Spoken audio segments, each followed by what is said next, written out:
Imagerie médicale, chirurgie, endoscopie, cette clinique d'Abu Dhabi est équipée des meilleurs appareils pour soigner ses patients. Des malades à plumes, ici nous sommes à l'hôpital des Faucons d'Abu Dhabi, la première institution de soins à se consacrer exclusivement à ces rapaces. Les faucons ont une place spéciale dans la culture d'Abu Dhabi et des Émirats arabes unis. Dans le passé, les familles bédouines pratiquaient la chasse aux faucons dans le désert pour se procurer de la viande, parce qu'à l'époque, la vie était dure. Alors les faucons étaient considérés comme faisant partie de la famille.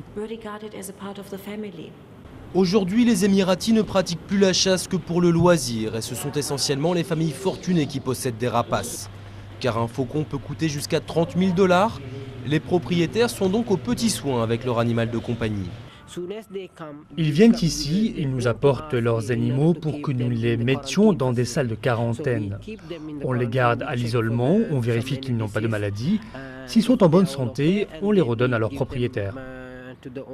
Les maladies les plus fréquentes sont liées aux parasites, mais l'hôpital soigne aussi des fractures car les faucons fondent à 180 km/h sur des proies parfois plus grosses qu'eux, des daims, des lièvres ou des oies sauvages. Le savoir-faire de l'hôpital attire des propriétaires de faucons du monde entier.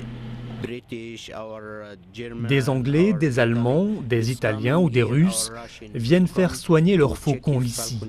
Parce que l'hôpital des Faucons d'Abu Dhabi est l'un des plus grands hôpitaux du Golfe et même du monde pour les faucons.